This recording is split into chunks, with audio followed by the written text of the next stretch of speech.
അമ്മയ്ക്കു കണ്ണു നീർ മാത്രം കൊടുത്തവൻ, നന്മയ്ക്കു കണ്ണും കരുത്തും കൊടുത്തവൻ, പ്രിയമുള്ളതെല്ലാം ഒരുജ്വല സത്യത്തെ ഊർജമായി ഉട്ടിയോൻ രക്തസാക്ഷി എന്ന് ചൊല്ലിയിട്ടുണ്ട്. ആ ഭൂരിപക്ഷം ജനാധിപത്യപരമായ ഭൂരിപക്ഷം അല്ല, അത് വേറൊരു തരം ഭൂരിപക്ഷം. അതുകൊണ്ട് തന്നെ നിങ്ങൾ ഇത് അനുഭവിക്കാൻ ബാധ്യസ്ഥരാണ് എന്നാണ് ആ മൗനത്തിൻ്റെ അർത്ഥം. എല്ലാവർക്കും തിമിരം, നമ്മൾക്കെല്ലാവർക്കും തിമിരം, മങ്ങിയ കാഴ്ചകൾ കണ്ടു മടുത്തു, കണ്ണടകൾ വേണം, കണ്ണടകൾ വേണം.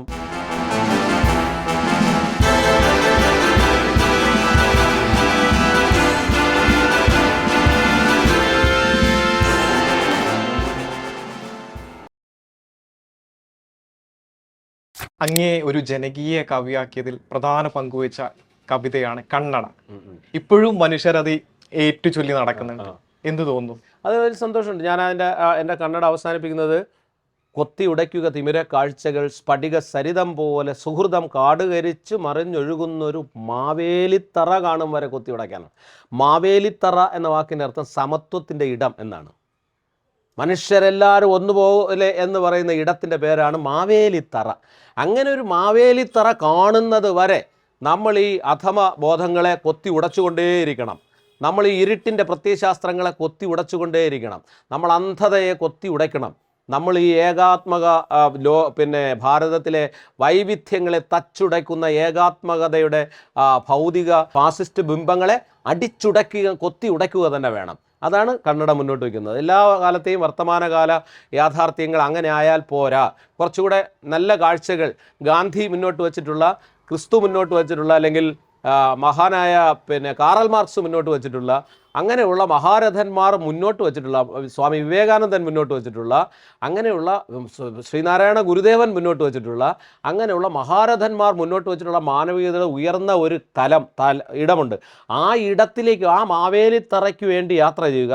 അത് കാണുന്നതുവരെ ഈ ദുരന്തങ്ങളെ, ഈ അധമവികാരങ്ങളെ, ഈ പ്രവണതകളെ, ഈ മതബോധത്തെ, ഈ വെറുപ്പുകളെ കൊത്തിയുടയ്ക്കുക എന്നാണ്. എല്ലാവർക്കും തിമിരം, എല്ലാവർക്കും തിമിരം, നമ്മൾക്കെല്ലാവർക്കും തിമിരം, മങ്ങിയ കാഴ്ചകൾ കണ്ടു മടുത്തു, കണ്ണടകൾ വേണം, കണ്ണടകൾ വേണം. അങ്ങനെ കണ്ണട ആണ് ഈ പറയുന്ന ആളുകൾ, അവരുടെ വീക്ഷണങ്ങൾ, അവർ നമുക്ക് തന്നിരിക്കുന്ന ബോധങ്ങൾ, അതിനെല്ലാമാണ് നമ്മൾ ഹൈലൈറ്റ് ചെയ്യേണ്ടത്. അപ്പോൾ കൂടുതൽ തെളിഞ്ഞ ഒരു മാനവിക ബോധമുള്ള ഒരു സമൂഹമായി മാറാൻ മനുഷ്യന് ഉത്തരവാദിത്വമുണ്ട്. ആ ഉത്തരവാദിത്വം നിറവേറ്റാൻ അവനവൻ്റേതായ പങ്ക് വഹിക്കാൻ ഓരോ കാലഘട്ടത്തിലെയും മനുഷ്യന് എന്തുണ്ട്? കടമയുമുണ്ട്. ആ കടമ അവൻ നിർവഹിക്കണം. അല്ലാതെ അവൻ പണ്ടത്തെ 18-ാം നൂറ്റാണ്ടിനപ്പുറം 5-ാം നൂറ്റാണ്ടിലെ പ്രാകൃതമായ ശാസ്ത്രം വളരാത്ത കാലത്ത് ഏതോ മനുഷ്യർ എഴുതി വെച്ച അന്ധമായ ബോധങ്ങളെ അതുപോലെ വീണ്ടും വീണ്ടും ആവർത്തിച്ച് കൊണ്ടുവരാനല്ല മനുഷ്യൻ ശ്രമിക്കേണ്ടത്. എല്ലാ മനുഷ്യാവകാശവും ലംഘിച്ചുകൊണ്ട് ഇസ്രായേൽ ഇപ്പോഴും പലസ്തീനെ ആക്രമിച്ചുകൊണ്ടിരിക്കും. അതെ അതെ. പലസ്തീൻ ബാലനെ കുറിച്ച്, പലസ്തീൻ ഐക്യദാർഢ്യം എന്ന രൂപത്തിൽ അങ്ങ് എഴുതിയ കവിത ഇപ്പോഴും പ്രസക്തമാണ്. അത് ഹാൻഡല എന്ന് പറയുന്ന കാർട്ടൂൺ ബാലൻ്റെ ചിത്രം. നാജി അൽ അലി എന്ന് പറയുന്ന ഒരു കാർട്ടൂണിസ്റ്റ്, പാലസ്തീൻ കാർട്ടൂണിസ്റ്റ്. അദ്ദേഹം 1967 ജയിൽ ചുവരിൽ വരച്ചു വെച്ചതാണ്. നിസ്സംഗനായി അദ്ദേഹം പറയുന്നത്, ഞാൻ തന്നെയാണ്, എൻ്റെ കുട്ടിക്കാലമാണത്. അന്നും ആ മക്കൾ കാണുന്നത്, മുന്നിൽ കാണുന്നത് ഇങ്ങനെ പുകച്ചുരുളുകളാണ്. ബോംബുകൾ വന്ന് വീഴുമ്പോഴും 4 വശത്തും വന്ന് വീഴുമ്പോഴും നിസ്സഹായനായി നിശ്ചയദാർഢ്യത്തോടെ 2 കൈയും പിന്നിൽ കെട്ടി നിൽക്കുന്ന ഹാൻഡല എന്ന് പറയുന്ന ഹാൻഡല ഒടുങ്ങയില്ല നീ കൊളുത്തുമിത്തിരി, വരും വരാതിരിക്കയില്ല പിന്നിലായി കനൽത്തരി എന്നാണ് ഞാൻ പറയുന്നത്. ഇനി വരിക തന്നെ ചെയ്യും. ഇങ്ങനെ ഒരു കനൽത്തരി പിന്നിലെ വരും ഈ ബോധങ്ങൾക്ക് എതിരെ. അപ്പോൾ ഈ പാലസ്തീൻ എന്നല്ല, ലോകത്തിലെല്ലാ ഇടങ്ങളിലും ഈ പറയുന്ന ഫാസിസം ഇങ്ങനെ ഭയങ്കരമായി വരിഞ്ഞു മുറുക്കിക്കൊണ്ടിരിക്കുന്ന കാലമാണ്. അതിൽ പ്രധാനപ്പെട്ട ഒരു കളറുള്ള ഫാസിസമാണ് ഇന്ത്യയെയും വരിഞ്ഞു മുറുക്കിക്കൊണ്ടിരിക്കുന്നത്. അപ്പോൾ സ്വാഭാവികമായും ഇന്ന് പാലസ്തീനിൽ ഒരു വിഭാഗം അല്ലെങ്കിൽ സാധാരണ മനുഷ്യർ അനുഭവിക്കുന്ന ദുഃഖം വേറൊരു വേഷത്തിൽ, വേറൊരർത്ഥത്തിൽ നാളെ മറ്റന്നാൾ നമ്മുടെ നാട്ടിലെ പല വിഭാഗങ്ങളും അനുഭവിക്കാൻ പോകുന്നു. കാരണം ബഹുസ്വരത എന്ന് പറയുന്നതിന് ഇടമില്ല എന്ന് വരുന്ന അവസ്ഥ വരുന്നു. അപ്പോൾ അവനവൻ്റെ സ്വത്വത്തിന് ഇടമില്ലാത്ത, അവനവൻ്റെ ബോധങ്ങൾക്ക്, അവനവൻ്റെ നന്മകൾക്ക് ഇടമില്ലാത്ത ഒരു പരിസരത്തിൽ നിന്നുകൊണ്ട് വെറുപ്പ് ഇങ്ങനെ വളർന്നു വരുമ്പോൾ തീർച്ചയായും ഉരസലുകൾ ഉണ്ടാവുക തന്നെ ചെയ്യും. അപ്പോൾ കയ്യൂക്കുള്ളവൻ ഭരിക്കും. ആ കയ്യൂക്കുള്ളവൻ ഭരിക്കുമ്പോൾ കയ്യൂക്കില്ലാത്ത എല്ലാ വിഭാഗങ്ങളും അടിച്ചമർത്തപ്പെടും. ഈ പാലസ്തീനിൽ ഇപ്പം നടക്കുന്നത് പോലെ തന്നെ. അപ്പോൾ ഇതിപ്പോൾ നമ്മൾ പറയുമ്പോൾ ഈ കവികൾക്കെല്ലാം ഇങ്ങനെ ഈ പോരായ്മകളെക്കുറിച്ചേ പറയാറുള്ളൂ. അതേ ഉള്ളൂ. കാരണം കവികൾ എപ്പോഴും ബെറ്ററായിട്ടുള്ള ഒരു നല്ല കാലത്തിന് വേണ്ടി ആഗ്രഹിക്കുന്നവരാണ്. അപ്പോൾ അവരുടെ മുന്നിൽ അവർക്ക് തോന്നുന്ന പേടികളെ സമൂഹത്തെ ബോധ്യപ്പെടുത്തുകയാണ്. അപ്പോൾ ആ സമൂഹം എന്ത് ചെയ്യും? ഉത്തരവാദിത്വ ബോധമുള്ള സമൂഹം ആ പേടികൾ ഇല്ലാതാവാനുള്ള ശ്രമം നടത്തും. അപ്പോൾ കവികൾ എപ്പോഴും എന്താ പറയുന്നത്, ഈ പെസിമിസ്റ്റുകളാണെന്നും കവികൾ എപ്പോഴും മോശം കാര്യങ്ങൾ മാത്രമാണ് ഹൈലൈറ്റ് ചെയ്യുന്നത് എന്നൊക്കെ പറയും. അത് സത്യമാണ്. അത് അങ്ങനെ തന്നെ സംഭവിക്കണം എന്ന് വിചാരിക്കുന്ന ആളുകളാണ്. ഇപ്പോൾ സുനാമി ദുരന്തം വരെയാണെങ്കിൽ ആദ്യം പക്ഷികൾ വല്ലാതെ ബഹളം വയ്ക്കും, ചിലയ്ക്കും ബഹളം വയ്ക്കും അല്ലേ? പിന്നെ മൃഗങ്ങൾ വല്ലാതെ ബഹളം വയ്ക്കും. അപ്പോൾ അവരെന്തിനാണ് ഇങ്ങനെ ബഹളം വയ്ക്കുന്നത് എന്ന് നമ്മൾ ഇറിറ്റേറ്റഡ് ആവും. മനസ്സിലായില്ലേ? അപ്പോൾ പിന്നാലെ വരുന്നൊരു മഹാദുരന്തത്തെക്കുറിച്ചാണ് അവർ വലിയ വായിൽ കലഹിക്കുന്നത് എന്ന് നമുക്ക് പിന്നെ മനസ്സിലാവും. പെൺമക്കളില്ലാത്ത അങ്ങേക്ക് പ്രിയപ്പെട്ട പെൺകുട്ടികളാണ് കവിതകളെന്ന് അങ്ങ് മുൻപ് പറഞ്ഞിട്ടുണ്ട്. അങ്ങനെ നോക്കുകയാണെങ്കിൽ ഏത് കവിതയോടായിരിക്കാം ഏറ്റവും കൂടുതൽ ഇഷ്ടം? അങ്ങനെ പറയാൻ പറ്റില്ല. എല്ലാ കവിതയും എനിക്ക് ഏതാണ്ട് ഒരുപോലെയാണ്. കാരണം ഒരമ്മയ്ക്ക് എല്ലാ മക്കളും ഒരുപോലെ എന്നതുപോലെ എല്ലാ കവിതയും ഒരുപോലെയാണ്. അപ്പോൾ ഞാൻ പറയാറുള്ളത് പോലെ മൂത്ത ആളെന്ന് ഞാൻ എപ്പോഴും പറയാറുള്ളത് കന്നഡയാണ്. കന്നഡ പിന്നെയാണ് കുറച്ച് കൂടുതൽ എന്നെ ജനഹൃദയങ്ങളിൽ എത്തിച്ച എൻ്റെ കവിത. അപ്പോൾ അതുകൊണ്ട് കന്നഡയാണ് ആദ്യം എന്നെ ജനകീയനാക്കി കൊണ്ട് നടന്നത്. പക്ഷേ എല്ലാ കവിതകളോടും എനിക്ക് ഒരുപോലെ ഇഷ്ടമാണ്. സ്വന്തം കവിതകളെ കുറിച്ച് ആലോചിക്കുമ്പോൾ ആദ്യം എന്ന് പറഞ്ഞാൽ പല കവിതകൾ വരും. പല വികാരങ്ങളെ അടയാളപ്പെടുത്തുന്ന കവിതകളുണ്ടല്ലോ. ഇപ്പം ഈ അമ്മയെ ആണ് എനിക്ക് പെട്ടെന്ന് എൻ്റെ അമ്മയെ ഓർമ്മ വരും. അപ്പോൾ ഓണം എന്നൊരു കവിതയ്ക്കകത്ത് അമ്മയെ എന്നും ചിരിക്കാത്തൊരമ്മ തൻ ചുണ്ടിൽ വന്നെന്നോ പിറക്കും സ്മിതത്തുമ്പയോണം എന്നെങ്കിലും പൂക്കുമെന്നോർത്തു കാലമന്നെങ്ങോ വിതച്ചോരു നന്മയോണം. അപ്പോൾ അമ്മ എന്നും ചിരിക്കാത്ത എൻ്റെ അമ്മയെക്കുറിച്ച് എഴുതിയ വരികൾ എനിക്ക് വലിയ ഇഷ്ടമാണ്. അതുപോലെ എല്ലാ കാര്യങ്ങളും അങ്ങനെ തന്നെ. ഇപ്പോൾ രക്തസാക്ഷികളെക്കുറിച്ച് അമ്മയ്ക്കു കണ്ണുനീർ മാത്രം കൊടുത്തവൻ, നന്മയ്ക്കു കണ്ണും കരുത്തും കൊടുത്തവൻ, പ്രിയമുള്ളതെല്ലാം ഒരു ജ്വല സത്യത്തെ ഊർജമായി ഉട്ടിയോൻ രക്തസാക്ഷി എന്ന് ചൊല്ലിയിട്ടുണ്ട്. എവിടെയോ കത്തിച്ചു വച്ചോരു ചന്ദന തിരി പോലെ എരിയുവോൻ രക്തസാക്ഷി, തൂക്കുമരത്തിലെ സുപ്രഭാതം നെഞ്ചിനൂക്കായി പുലർന്നവൻ രക്തസാക്ഷി. ഭഗത് സിംഗിനെയൊക്കെ തൂക്കിക്കൊല്ലുന്നത് നല്ല പ്രഭാതത്തിന് തൊട്ടു മുമ്പാണ്. മിക്കവാറും തൂക്കിക്കൊലകൾ നടക്കുന്ന ആ സമയത്താണ്. അപ്പോൾ ഒരു പുതിയ പ്രഭാതത്തിലേക്കാണ് ഭഗത് സിംഗ് എന്ത് ചെയ്യുന്നത്? നടന്നു കയറിയത്. അപ്പോൾ സ്വാഭാവികമായി രക്തസാക്ഷികളാണ് ചരിത്രം സൃഷ്ടിച്ചവർ. അവരെ കൊല്ലപ്പെടുകയോ ഈവൻ ആത്മഹത്യ ചെയ്യപ്പെടുകയോ അല്ലെങ്കിൽ മാനസിക വിഷാദത്തിന് അടിമപ്പെട്ട് മരിച്ചു പോവുകയോ ചെയ്ത അനേക ആളുകൾ ഉണ്ട്. ഏതിനു വേണ്ടി?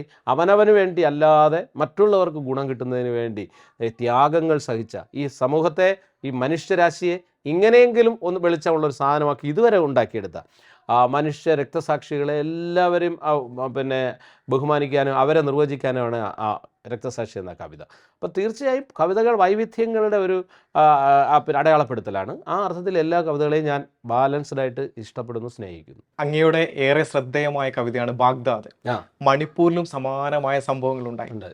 പക്ഷേ കേന്ദ്ര സർക്കാരും അവിടുത്തെ സംസ്ഥാന സർക്കാരും ഒരിക്കൽ പോലും ആ കലാപങ്ങൾ നടക്കുന്ന സമയത്ത് തിരിഞ്ഞു നോക്കാൻ തയ്യാറായിട്ടില്ല.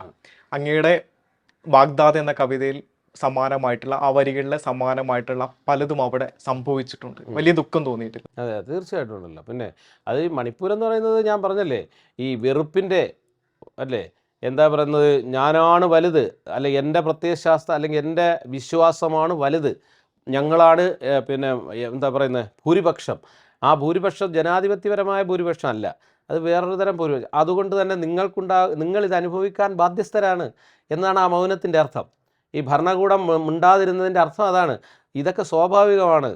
ഞങ്ങൾ ബഹുഭൂരിപക്ഷം ആളുകൾ ഞങ്ങളുടെ താല്പര്യങ്ങൾക്ക് അനുസരിച്ച് നിന്നില്ല എന്നുണ്ടെങ്കിൽ നിങ്ങൾ ഇത് അനുഭവിക്കാൻ എന്താണ് ബാധ്യസ്ഥരാണ് എന്നതിൻ്റെ അടയാളപ്പെടുത്തലാണ് ആ മണിപ്പൂരിലെ അമ്മമാരെ, സഹോദരിമാരെ തെരുവിലൂടെ ഇങ്ങനെ വലിച്ചിഴച്ചു കൊണ്ട് പോകുമ്പോഴും അത് അവർ തന്നെ ആരാണോ വലിച്ചിഴച്ചു കൊണ്ട് പോവുകയും അവരെ മാനസികമായും ശാരീരികമായും ഭാരതാംബയുടെ അല്ലെങ്കിൽ എന്ന് വിവക്ഷിക്കുന്ന ഭാരത മാതാവിൻ്റെ മൂല്യങ്ങളെ, സത്വങ്ങളെ അല്ലെങ്കിൽ ലോകരാഷ്ട്രങ്ങൾ ഭാരതത്തിൽ കാണുന്ന സദാചാര മൂല്യങ്ങളെ എല്ലാം കാറ്റിൽ പറത്തിക്കൊണ്ട് പാവപ്പെട്ട സഹോദരിമാർ തെരുവിലൂടെ നഗ്നരായി വലിച്ചഴിക്കുകയും അവരെ മാനസികമായും ശാരീരികമായും ലൈംഗികമായും പരസ്യമായി പീഡിപ്പിച്ചു കൊണ്ടുപോകുന്നതിനെ അവർ തന്നെ ക്യാമറയിൽ പകർത്തി അവർ തന്നെ പ്രചരിപ്പിച്ചിട്ടും അത് കണ്ടുകൊണ്ട് മിണ്ടാതെ നമ്മളെ ഭരണകൂടം ഇരിക്കുന്നതിൻ്റെ അർത്ഥം എന്താ ഒരു അറിയിപ്പാണ്, ഒരു വാണിംഗ് ആണ്. അതെന്താ വാണിംഗ്?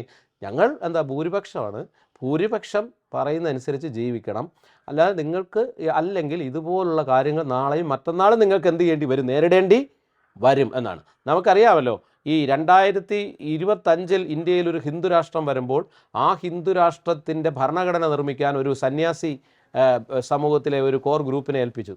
അവരതിൻ്റെ ഭരണഘടനയുടെ കരട് അവരുടെ അടുത്ത മതസമ്മേളനത്തിൽ അവതരിപ്പിച്ചു. നമ്മൾ വലിയ ചർച്ച ചെയ്തില്ല. അതിനകത്ത് പറയുന്നത് ആ കരട് 2025 വരുന്ന ഹിന്ദു രാഷ്ട്രം അല്ലെങ്കിൽ അതിനുശേഷം വരുന്ന ഹിന്ദു രാഷ്ട്രത്തിൽ പ്രയോഗിക്കാൻ പോകുന്ന ഭരണഘടനയുടെ കരട് അവർ അവതരിപ്പിച്ചു. എന്തിനു വേണ്ടിയാണ് അവതരിപ്പിച്ചതെന്നറിയോ? ഇപ്പോൾ ഒന്നും ചെയ്യൂല, അത് എത്രത്തോളമൊക്കെ ഇന്ത്യ ചർച്ച ചെയ്യുന്നു എന്നറിയാനാണ്. വലിയ ചർച്ചയൊന്നും വന്നില്ല, അതാണ് അവരുടെ വിജയം. അപ്പോൾ അതിനകത്ത് അവർ പറയുന്നത് ഇന്ത്യ ഒരു ഹിന്ദു രാഷ്ട്രം ആയിരിക്കും, ഇന്ത്യ ഒരു ജനാധിപത്യ രാഷ്ട്രമായിരിക്കും, എന്നാൽ ഇന്ത്യ ഒരു ഹിന്ദു രാഷ്ട്രം ആയിരിക്കും. പക്ഷേ ഇന്ത്യയിൽ എല്ലാ മതങ്ങളിലും വിശ്വസിക്കാനുള്ള പൂർണ്ണ സ്വാതന്ത്ര്യം ഉണ്ടായിരിക്കും.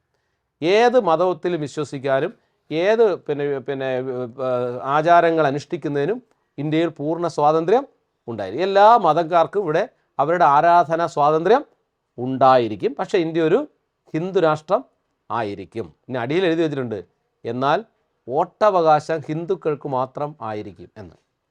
മനസ്സിലായോ? അപ്പോൾ ഇതാണ് വരാൻ പോകുന്ന ഇന്ത്യ, വരാൻ പോകുന്ന മനുഷ്യബോധമുള്ള കവികളും എഴുത്തുകാരും ഒക്കെ പേടിക്കുന്ന ഒരു ഇന്ത്യക്കുള്ള ഭരണഘടന അവർ നേരത്തെ തന്നെ തയ്യാറാക്കി അതിൻ്റെ കരടും അവർ ചർച്ച ചെയ്ത് വച്ചിരിക്കുകയാണ്. അപ്പോൾ ഈ ഒരു ആ കാര്യം അടയാളപ്പെടുത്താനുള്ള പ്രായോഗികമായ നടന്ന കാര്യങ്ങളെ, അറിഞ്ഞോ അറിയാതെ നടന്ന കാര്യങ്ങളെ അതുകൂടെ ബോധ്യപ്പെടുത്തുവാൻ വേണ്ടി പ്രയോഗിക്കുന്നതാണ് ആ മൗനം. മനസ്സിലായില്ലേ? അപ്പോൾ അത് തീർച്ചയായും അത് വളരെ ശ്രദ്ധയോടെ നമ്മൾ ഈ പാർലമെൻറ്റ് തെരഞ്ഞെടുപ്പിൽ ഇന്ത്യയിലെ പ്രബുദ്ധ ജനത തിരിച്ചറിയേണ്ട ഒരു കാര്യമാണ്. അത് ഉത്തരേന്ത്യയിൽ സാധാരണക്കാരായ മനുഷ്യർ അവരുടെ നന്മകളെ, അവരുടെ നിഷ്കളങ്കതയെ, എപ്പോഴും അങ്ങനെയാണല്ലോ, മറ്റുള്ളവർ ചൂഷണം ചെയ്യുന്നത് എപ്പോഴും നിഷ്കളങ്കതയാണ്. അപ്പോൾ നിഷ്കളങ്കരായ മനുഷ്യരുടെ അവരുടെ വിശ്വാസങ്ങളെ, ആ വിശ്വാസങ്ങളിലുള്ള തകരാറുകളെ അവരെ ബോധ്യപ്പെടുത്തുവാൻ ഒരിക്കലും ശ്രമിക്കാത്ത ആളുകളാണ് ഈ വോട്ട് നേടുന്നതിന് വേണ്ടി രക്ഷപ്പെടുന്നത്. നമ്മുടെ കേരളത്തിൽ വിശ്വാസങ്ങളുണ്ടായിരുന്നു, എത്രയോ നമ്മുടെ അച്ഛനപ്പൂപ്പന്മാർ പലതരം വിശ്വാസങ്ങൾക്ക് അടിമകളായിരുന്നു. അത് അവരുടെ കുറ്റം കൊണ്ടല്ല, അന്ന് ശാസ്ത്രബോധം കുറവായിരുന്നു. അപ്പം അതുകൊണ്ട് ശാസ്ത്രം വന്ന് മുട്ടി വിളിച്ചപ്പോൾ അത് ഓരോന്നോരോന്നായിട്ട് വഴിമാറുകയും നിഷ്കളങ്കമായ വിശ്വാസങ്ങൾ ഇപ്പം നിലനിൽക്കുകയും ചെയ്യുന്നുണ്ട്. പണ്ട് നമ്മുടെ വൈക്കം ക്ഷേത്രത്തിൽ ഉൾപ്പെടെയുള്ള ക്ഷേത്രങ്ങളിൽ ബ്രാഹ്മണരും അല്ലെങ്കിൽ മേൽജാതിക്കാർ ഒഴിച്ച് കീഴ്ജാതിക്കാർ കയറിക്കഴിഞ്ഞാൽ അശുദ്ധമാകുമായിരുന്നു. അതൊരു ആചാരമായിരുന്നു. പക്ഷെ ഇപ്പം അവിടെ അശുദ്ധമാകുന്നില്ല. എല്ലാ ജാതിക്കാരും എല്ലാ മതക്കാരും കയറിയിട്ടും അവിടെ അശുദ്ധമൊന്നും ആകുന്നില്ല. അപ്പം നേരത്തെയോ ഒരു 50 വർഷത്തിന് മുമ്പോ അശുദ്ധമാകുമായിരുന്നു. എന്നാൽ ഈ 50 വർഷത്തിന് ശേഷം അശുദ്ധമല്ല ആവുന്നില്ല. അതിൻ്റെ അർത്ഥം എന്താ? ദൈവത്തിന് അങ്ങനെ ഒരു സാധനം ഇല്ലെന്നല്ലേ അതിൻ്റെ അർത്ഥം. ആ ആചാരം നിലനിന്നില്ലല്ലോ. അതെന്തുകൊണ്ട് മാറാൻ തയ്യാറായി? അത് ശാസ്ത്രം നമ്മളെ വന്ന് വിളിച്ചപ്പോഴാണ് അത് മാറിയത്. അതുപോലെ നിഷ്കളങ്കമായ ആചാരങ്ങളും വിശ്വാസങ്ങളും നിലനിൽക്കുന്നുണ്ട്.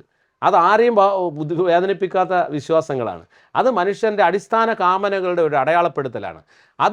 അതിന് പകരം ഈ വടക്കേ ഇന്ത്യൻ നാടുകളിലെ പാവപ്പെട്ട സാധാരണ മനുഷ്യൻ്റെ ഇടയിലേക്ക് വിദ്യാഭ്യാസം എത്തിച്ചു കൊടുക്കുന്ന വിദ്യാഭ്യാസം തന്നെ ഈ തരത്തിലുള്ള വിശ്വാസങ്ങളെ ഊട്ടിയുറപ്പിക്കുന്ന തരത്തിലുള്ള വിദ്യാഭ്യാസം എത്തിച്ചു കൊടുക്കുകയും ചെയ്തുകൊണ്ട് നമ്മളെ ആളുകളെ അന്ധകാരങ്ങളിൽ നിലനിർത്തിക്കൊണ്ട് നമ്മുടെ രാജ്യത്ത് മതബോധത്തിൻ്റെ അടയാളപ്പെടുത്തലിനെ ഉപയോഗപ്പെടുത്തിക്കൊണ്ട് മതങ്ങളെല്ലാം നല്ലതായിരിക്കെ മതബോധത്തെ ഫാസിസ്റ്റ് വർഗീയ ബോധത്തിന് വേണ്ടി ഉപയോഗപ്പെടുത്തിക്കൊണ്ട് ദൈവങ്ങളെ അടയാളപ്പെടുത്തുന്ന ആ രീതിയിലാക്കിക്കൊണ്ട് നമുക്കറിയാം നമ്മുടെ ഹൃദയത്തിൽ കിടക്കുന്ന ശ്രീരാമചന്ദ്രൻ്റെ മുഖത്തെ ഭാവമല്ല ഈ വർഗീയവാദികൾ പ്രചരിപ്പിച്ചു കൊണ്ടിരിക്കുന്ന വില്ല് കുലച്ച് നിൽക്കുന്ന ശ്രീരാമചന്ദ്രനുള്ളത്.